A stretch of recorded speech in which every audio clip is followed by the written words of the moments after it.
I want, he has to be a millionaire for me to consider even dating him. Hi, I'm Henry of Henry's Stream of Consciousness. You might remember me from such videos as Why I'm Single and Genuinely Fine with It, where I read and reacted to an article by Faith Hill discussing singleness, the singlehood stigma as she described it. Today, she is back with another article from The Atlantic called How a Recession Might Tank American Romance.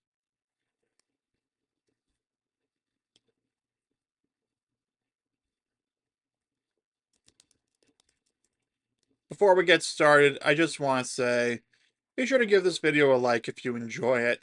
Comment down below your predictions for what Faith has to say about how economic recession might create a romance recession. And subscribe for daily videos where I talk about all kinds of things like this. Anyway, getting back to the article. Life was bleak, bleak, bleak. Soup kitchen lines ran for blocks. Teenagers walked across the nation on foot, looking for work. Parents fashioned cardboard soles for their children's little shoes. This was the Great Depression, and Americans were suffering. But many of them did have one thing to look forward to: dating! Young people still went to movies and dances. They shared ice cream sundaes or Coca-Colas. They called the latter a Coke date. Not everyone could manage such luxuries. Beth Bailey, a University of Kansas historian and the author of From Front Porch to Back Seat: Courtship in 20th Century America, told me. But for those who could, she said their rendezvous were a respite from all the grimness. Sounds like it was escapism before video games existed.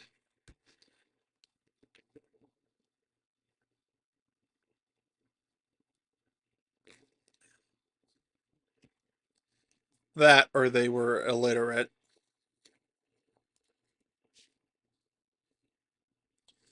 Even in this country's darkest economic times, romance has offered a little light. In the 1930s, more jobs opened up for single women. With money of their own, more could move away from family, providing newfound freedom to date. Joanna Skutz, a historian and writer, told me. Nearly a century later, a 2009 New York Times article cited online dating companies, matchmakers, and dating event organizers reporting a spike in interest after the 2008 financial crash. One dating site executive claimed a similar surge had happened in 2001 during a previous economic recession. Are you sure it wasn't related to something else that happened in 2001? Let me put it to you this way. What month did this, in 2001, did this happen?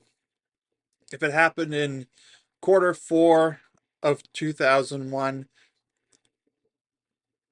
that might explain where the recession came from, and it might also explain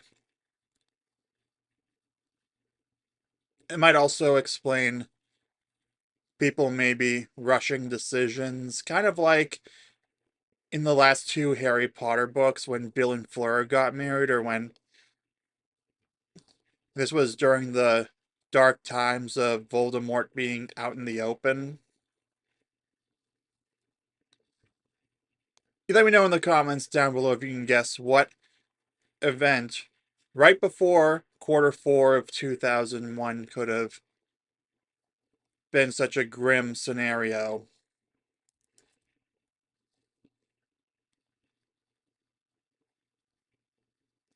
When you're not sure what's coming at you, Pepper Schwartz, a University of Washington sociologist then working for PerfectMatch.com, told the Times, love seems all the more important.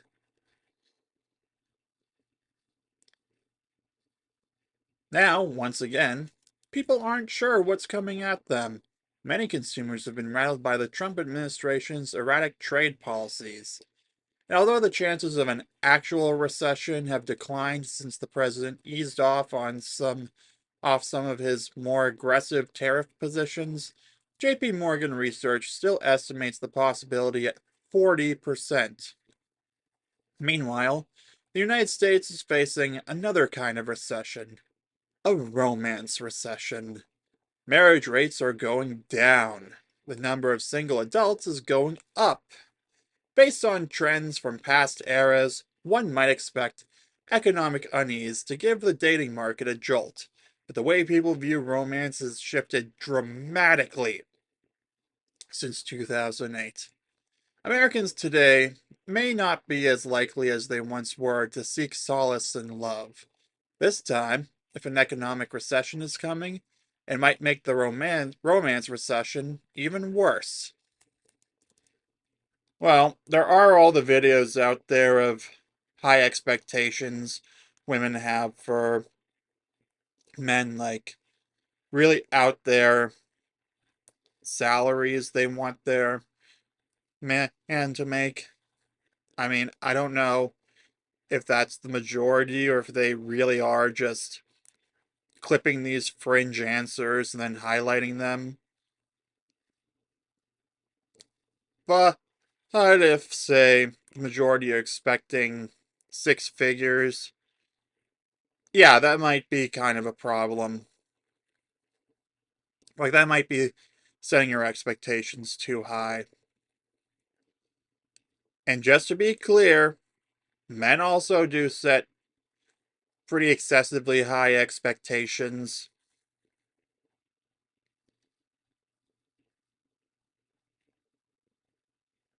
Some might prefer to have a wife who commits to being a stay at home mom.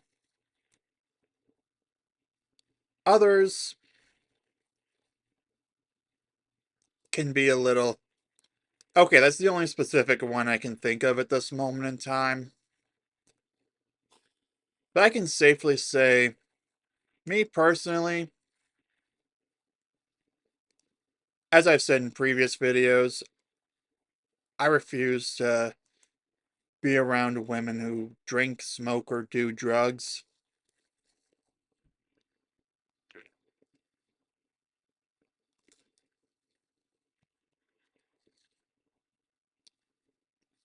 The smoking and drugs are a lot easier to avoid. It's the drinking that's still, unfortunately, more socially acceptable than I think it should be.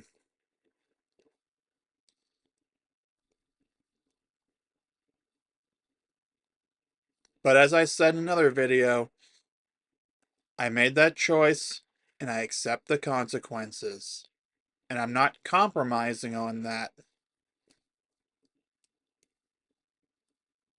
And I'm also not going to go out of my way to force anyone to change for me.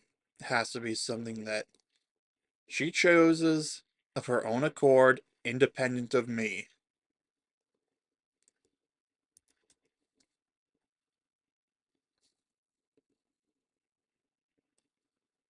Getting back to the article, dating has always been expensive.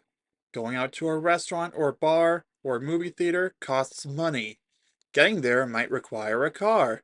Taking someone home is trickier if you can't afford to not have roommates, or if your roommates are your parents. Kind of like what. Yeah, I did say something in a previous video about how a multi generational household might make it less awkward for being able to have a romantic partner because, well, you know you're going to be there anyway. Why not? I mean, me personally, I grew up with the strict rule that I was never allowed to have anyone over here that my parents didn't know. or didn't know the parents of personally. So I was a little limited in who I could bring over without my parents' knowledge, at least when they weren't home. Which I just want to say is a completely respectable stance.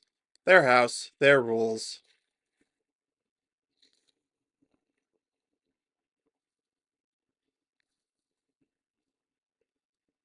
But yeah, I'm really selective anyway, so not a huge deal to me.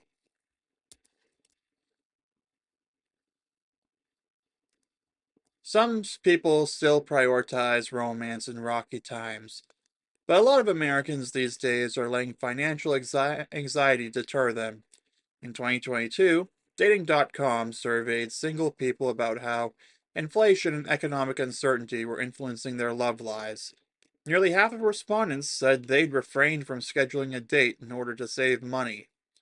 In a 2024 poll from LendingTree, an online lending marketplace, 65% of participants said inflation had affected their dating life. 81% said they believed that dating might be easier if they had more money. Well, let me put it to you this way. If a simple cup of coffee for meeting up with someone you meet on a dating app for a coffee date, assuming she doesn't consider that cheaping out or something like that, which unfortunately that attitude actually does exist out there. Now, I I think I told you the story about Mississippi. That's the girl whose phone number I got on Christmas and then went up for a date with on my birthday. We got hot cocoa.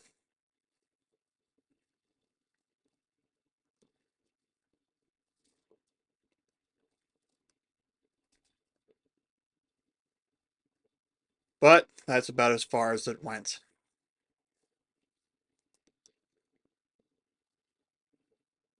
But yeah, she was cool with it. And there was also this painting class at the same mall that she expressed interest in that we never actually went to do, but is definitely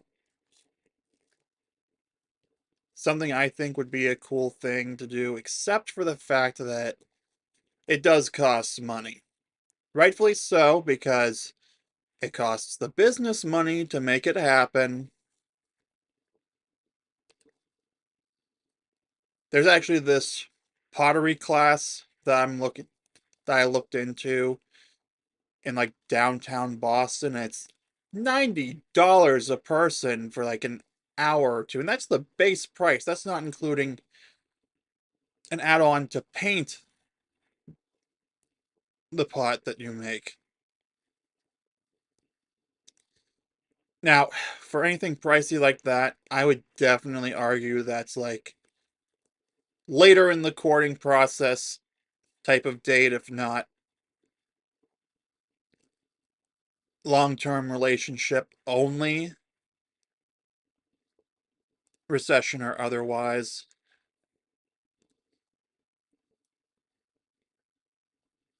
But hey, I'm not a dating coach, so don't listen to me on this. Anyway, getting back to the article, in some sense, sure, dating is easier if you have more money. But wouldn't someone with less money be more intent on finding a partner to struggle alongside? I mean, misery loves company. Today, maybe not. People might want to weather the storm before searching for love.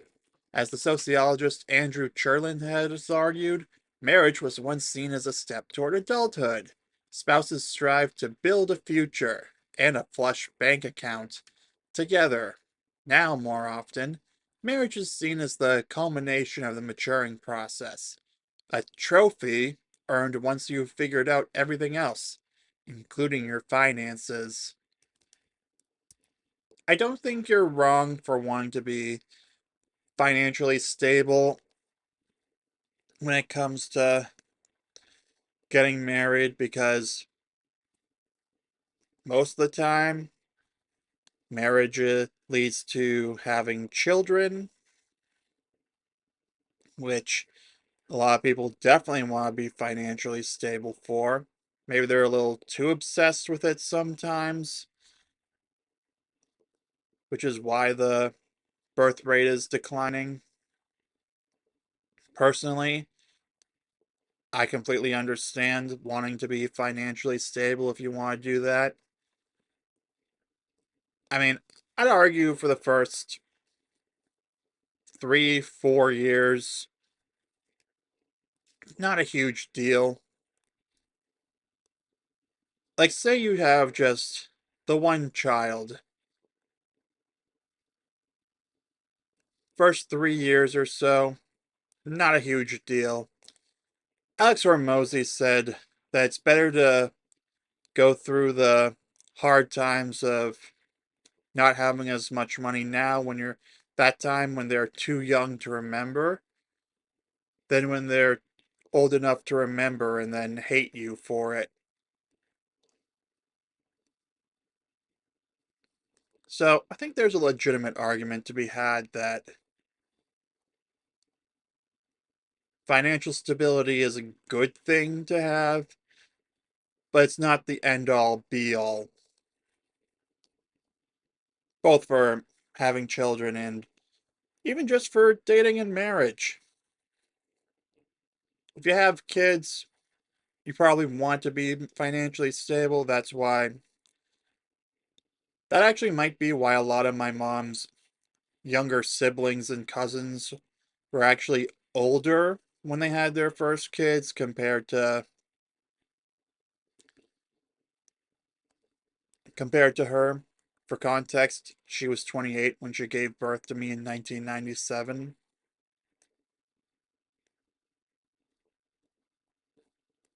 whereas a lot of my whereas the siblings and cousins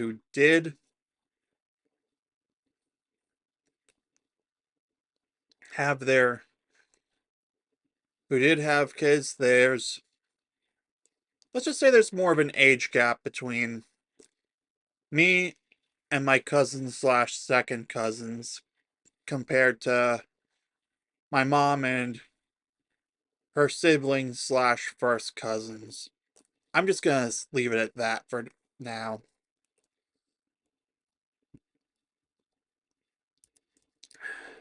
Getting back to what leads to people having kids.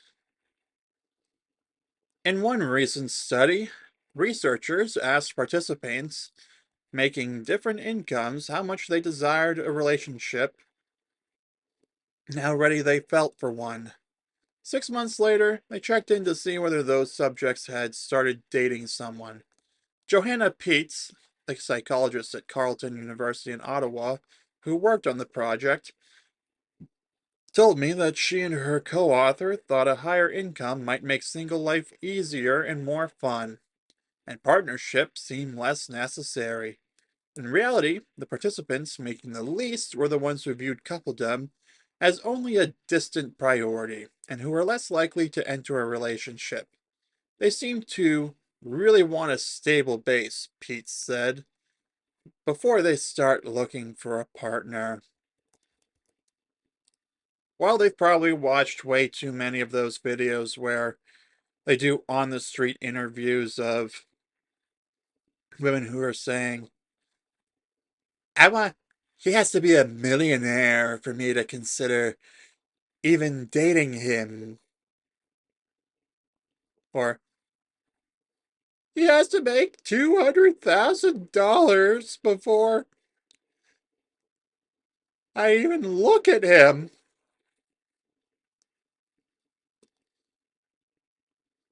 Yeah, I bet they're probably feeling like they're not economically viable when they see those clips. Again, a lot of them are probably exaggerations, or they clipped the most ridiculous answers and highlighted those to for the sake of clicks. But I wouldn't be surprised if there is a certain degree of unrealistic expectations. You can say the same for men with expecting a wife who wants to be a stay-at-home mom, or expecting a wife who is willing to be a stay-at-home mom. Or for me, expecting a woman who does not drink alcohol.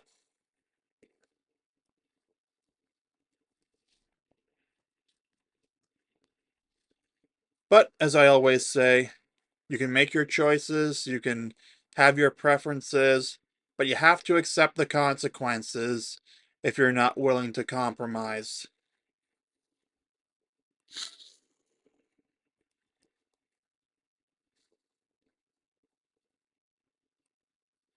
Something else has changed too. More people, stressed about their finances, may now see romance not as a fun distraction or a bomb, but as a stressor in itself. It can also be like the book of numbers from Aaron Clary about the ROI on pursuing women.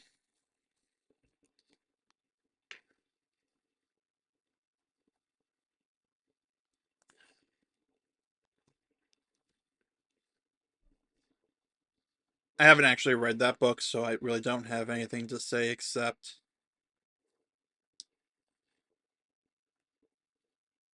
there is definitely a financial cost of spending money on dates, especially if you are the guy who's expected to pay for everything in that first date at the very least. And also the opportunity cost. I remember him mentioning about how you might give up doing XYZ. It's like me personally, I would probably have to do a lot less YouTube videos, or I'd have to manage my time to keep a free day so that I can go out and do something.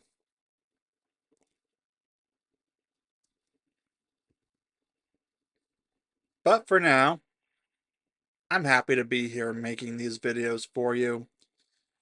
I don't think I say this enough, but I appreciate everyone who watches. So you can just let me know in the comments down below your honest thoughts on all of this so far. It would mean a lot to me. Anyway, again, back to the article. Economic insecurity, researchers have found, tends to make people more risk averse. That might not affect your dating game if going out with someone doesn't feel so scary, or if you're nervous but expect that the butterflies might lead to something beautiful. Today, though, people may be more wary of letting other people in. In recent years, researchers have clocked a growing discomfort with emotional intimacy and a drop in social trust. In 1972, the first year the General Social Survey was conducted, 46% of participants in that poll agreed that most people can be trusted. Earlier this month, Pew Research Center reported that in a poll it conducted in 23 and 24, only 34% of people said the same. I blame the phone scammers. We can't even trust that a phone call we're getting is an actual human being with something important to say. Or we have to assume it's a scammer if it's not a number that we trust. Whether it's your doctor's or dentist office, or an actual contact with the name in it, or anything like that. That's why we live in a low trust society. I said in a previous video talking about just that. Go and watch it after you finish this video.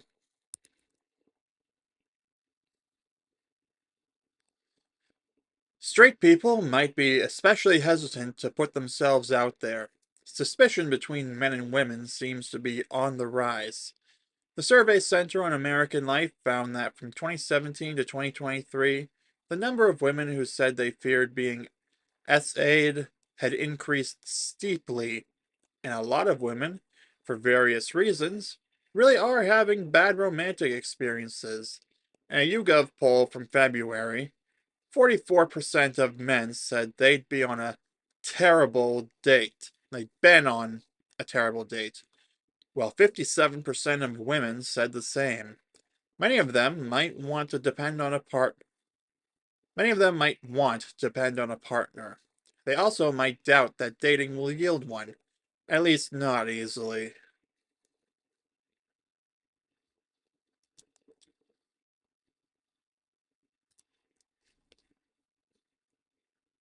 Yeah, that's the sad reality. People lie about things sometimes, and one false accusation can destroy your life. That's just a hard fact of life, and I guess you could say more men are deciding they would rather be wrong about, they'd rather choose to stay single or not go on a date, or they'd rather choose not to approach a woman and be wrong about it, and then before they would actually approach a woman and then be wrong about it. Like gym videos I've mentioned about in the past. You know, the ones where the women are calling out men for staring at them when really it was just a glance in the wrong direction or getting in the way of the content that she was creating.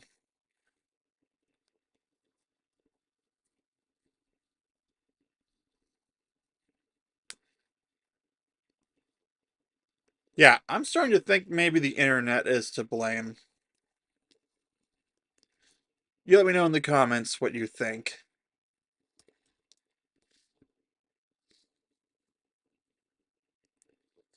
For young adults in particular, an economic recession could be a disaster for romance. Gen Z is, overall, a financially anxious cohort. Leading up to the 2024 election, young adults across races and party affiliations rated inflation as their top concern. In the aftermath, I talked with Megan Grace, co author of Generation Z, A Century in the Making.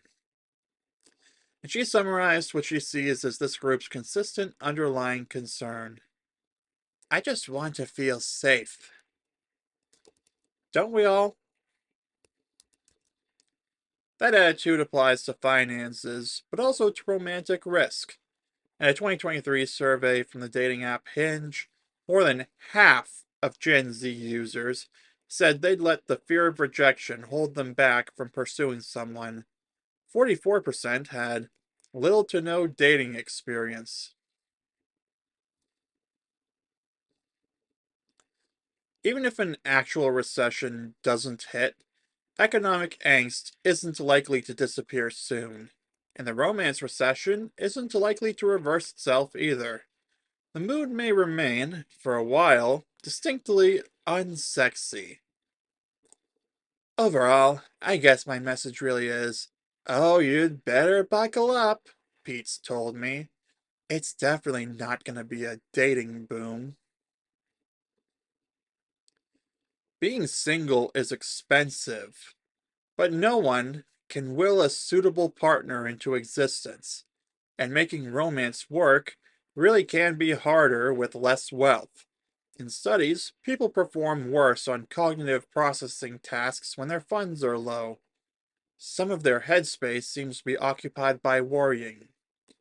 You need cognitive resources to take the perspective of your partner, to communicate with your partner, Pete said, and to do all kinds of things that help relationship quality. So I guess using my spreadsheets to track my finances and such is taking away cognitive ability I could be using to date. Got it.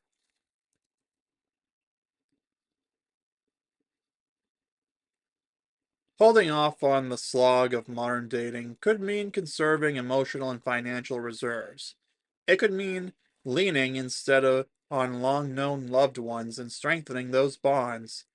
Partnership may once have felt like a relatively safe bet in an otherwise precarious world.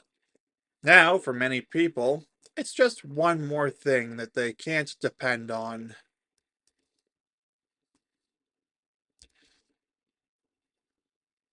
Yeah, Raymond of Raymond Thoughts and Mind described it as human intimacy now being a luxury good.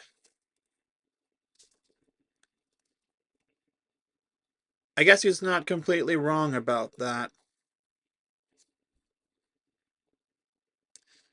Now, what I'm really curious about is the cognitive resources.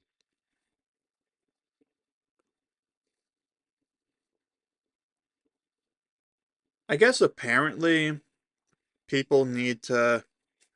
I guess if you're thinking about your finances all the time, like whether you're going to make rent the next month or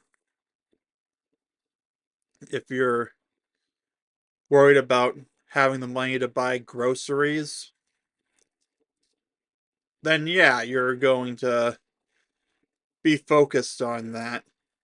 You might not be able to get into escapism, whether it's video games or dating.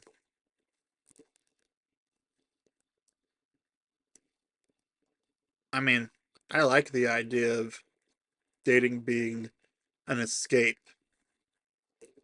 You know, you get to get away from your worries for a bit and enjoy that time. But then, once it's over, you have to come back to the harsh realities. And unfortunately, I guess women don't want to be with a guy who's perpetually broke or anything like that.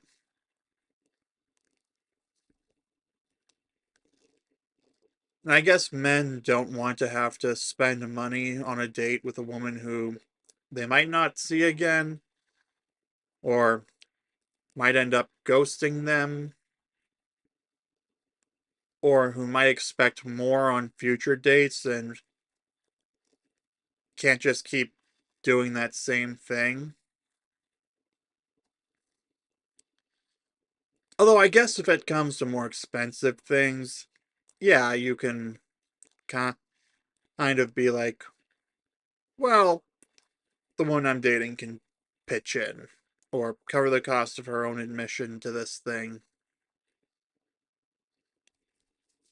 Like on the one date with Mississippi, I covered both of our hot cocos.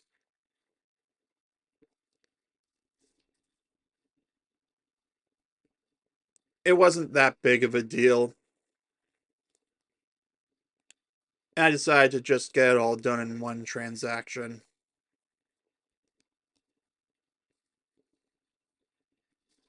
But scale that up to more expensive things, and yeah, you start to spend a lot of money. And if you don't have a lot of money, abnormal psychology professor is right. You do need to make some kind of money to get peace of mind. So, in a way, money can buy happiness, or it can stave off misery.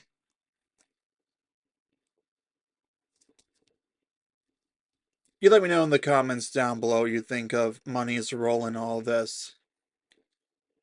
Because I'm going to leave it here for the video.